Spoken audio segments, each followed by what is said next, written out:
Hey there! My name is Jessica West. I am a Pride and Prejudice fan, to say the least. So one day my friend was thrift shopping, and she found this wonderful book called Mr. Darcy Takes a Wife by Linda Berdoll. And so I started reading it one day, and she was with me, and decided that I needed to read it out loud. So I did, and gained a few other friends who decided they wanted to hear me read it out loud. And so we read it out loud together. But we didn't get to finish it before the semester ended, and now it's summertime, and we all graduated, and we miss each other. So I'm going to read it out loud to them and post it on YouTube. And I'm also going to add some commentary every once in a while, so enjoy. Part 1, Chapter 1.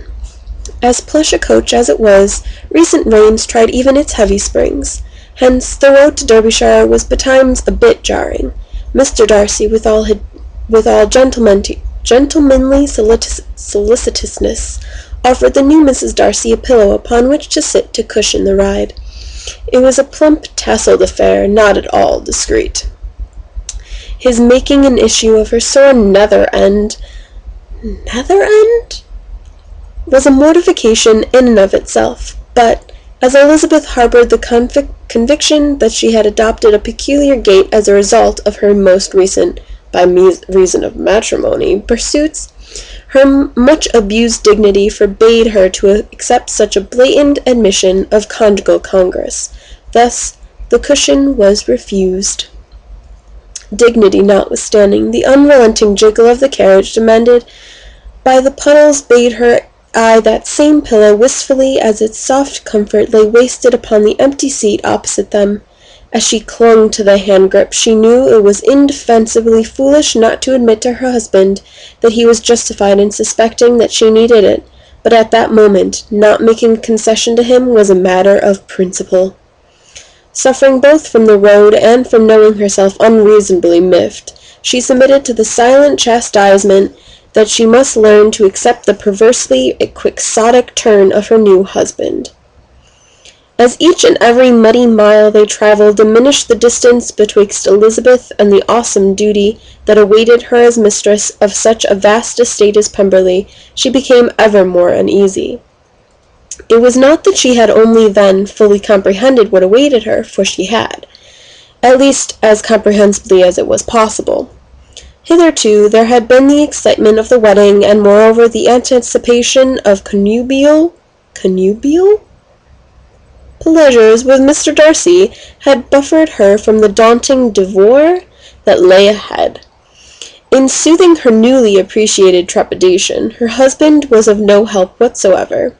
Indeed, they had no more than stepped from their matrimonial bedchamber before he had reclaimed his recently relinquished mask of reticence, and with it that madding hauteur, one peculiar only to him.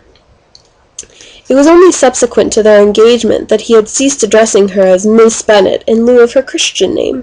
Delightful as that transfiguration was, her previous understanding in regards to her name was usurped to the throes of passion, for in the considerable heat generated the previous evening he had repeatedly murmured Lizzie in her ear. To her dismay, their re-emergence into company bade the master of Pemberley serve compunction by abandoning that much appreciated endearment. This disappointment would have been less egregious had he not insisted upon addressing her as Mrs. Darcy, not only to the help, but privately as well. Her alteration from Lizzie to Mrs. Darcy had been vexatiously abrupt, therefore Mrs. Darcy was profoundly aggrieved, and sat in petulant silence much of their trip. This lack of conversation he did nothing to mitigate. Indeed, it was a repetition of the ride from their wedding to their London honeymoon nest the day before. She had convinced herself hitherto that his quiet could be attributed to nerves, owing to the complete lack of reserve that night. Complete is spelled C-O-M-P-L-E-A-T. As far as I know, that is not how you spell complete. But that's just me.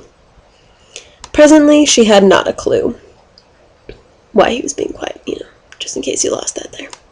Upon thinking of that lack of reserve and the resultant kindness done upon her person, it bade her not to think so meanly of her husband, silent or no. If he had truly been disquieted in apprehension of their wedding night, might not his present reticence come from unease? It occurred to her that the more firmly he seemed in his own charge, the greater was his perceived threat to it, hence his wall of defence. At one time she might have been amused to think herself such a disconcertion to the arrogant Mr. Darcy, but no more. Impetuously she took his hand. In no manner did she want him to believe her in peril to his well-being. The carriage, evidently unhindered by the weightiness of her ruminations, endeavoured on. Hence she rested her attention from them and peered out the window as they ambled down the fashionable avenues of Mayfair. There, even so fine a carriage as theirs excited few heads to turn and watch as they passed. But once upon the north road a legion of staring eyes could be detected through the obfuscatory yellow fog that clung persistently to the streets. Yellow fog? Unaccustomed to as she was to being the occupant of such an elegant coach, Elizabeth was a little off-put to be the object of such general scrutiny.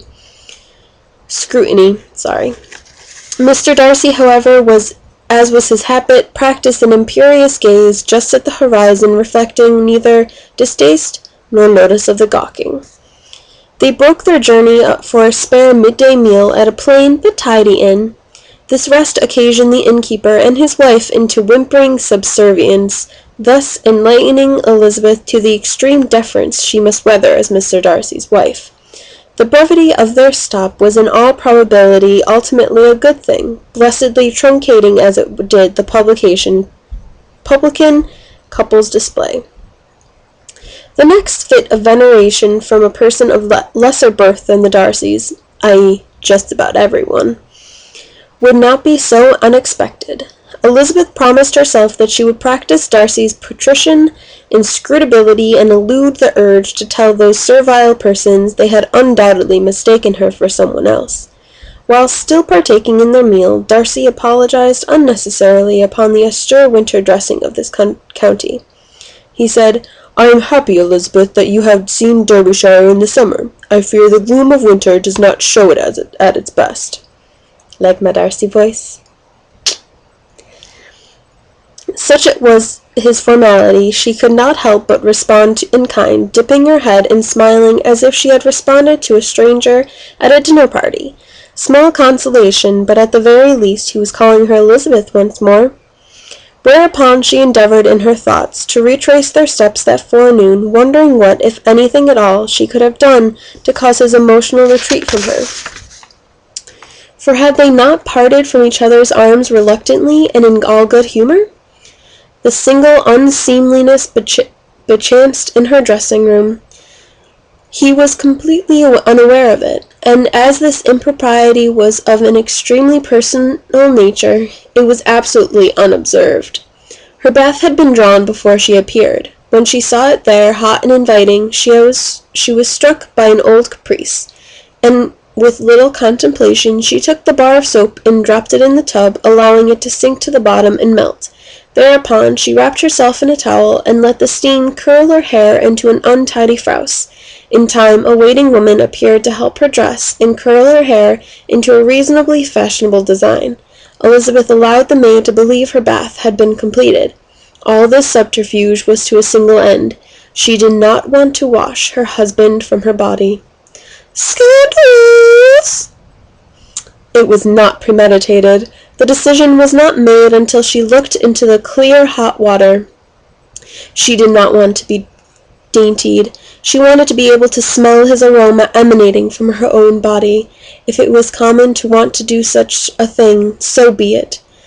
So she deliberated the possible unbecomingness of her conduct no further. The second half of their journey proved vastly more rewarding than the first. Once the impenetrable noise and slush of London had been shed, the wintry countryside of which he apologized was quite inviting. and their re-entry into the coach allowed her to claim the pillow she had earlier refused. She attempted to place it under herself with as little notice as possible, but once the coach door had been slammed shut, Darcy made a point of helping her to situate it. As to why she was utterly mortified at his chivalry, she could only guess. For was it not his doing that she needed the pillow in the first place? It may have been that unspoken thought that passed betwixt them when they exchanged an exceedingly explicit gaze, but it was broken as the horses lurched forward. The team strove on, and sitting shoulder to shoulder with her new husband in the bright, very public daylight, she was visited by an unshakable, if indecorous, recollection. As much as she endeavored, and mightily she did endeavor, Elizabeth could not displace the image from her mind of her husband's body, naked as God made him, and aroused. With all her being she wished she had some cold water to flick upon her face, for she could feel the rush of heat building from her bosom. Her flush was so pronounced. She hypothesized that the bumping of the carriage was making her ill. Yes, I am feeling ill. 'Tis not my husband's nearness. 'Tis not the thought of him naked and flesh proud. I am feeling ill. It must have been the blood pudding. Yes, you're feeling ill. You're not attracted to your husband at all.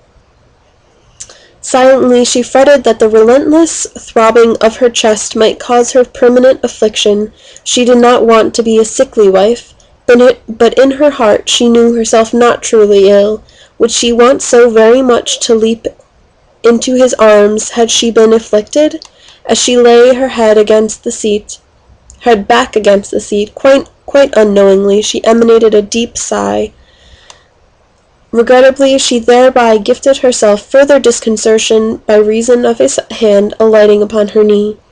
Uneasily he queried, "Pray, are you unwell?" It occurred to her to tell him that if he kept his hand upon her knee, he was in imminent danger of learning just how well she was, but she quashed that notion.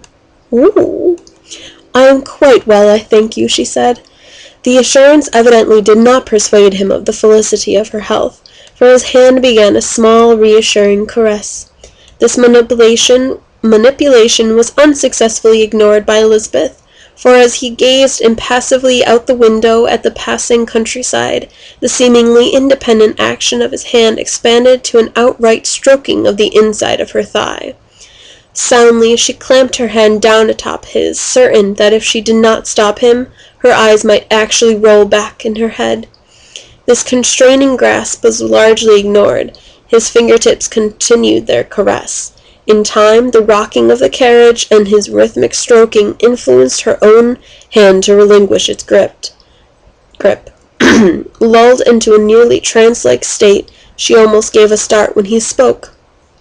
"Indubitably, it will take a period of adjustment to become accustomed to each other's all and sundry personal habits." Yes. She steeled herself for a reproach upon any of her more prevalent personal shortcomings. His punctilious as she knew he could be, she was determined to weather any criticism with forbearance. "My own routine is thoroughly entrenched." She nodded in acceptance of this irrefutable likelihood. "Yet I have an admission." "Have you?" "This morning I could not bring myself to bathe. I could not bear to wash your scent from me, Lizzie." Well then, that's the end of chapter 1.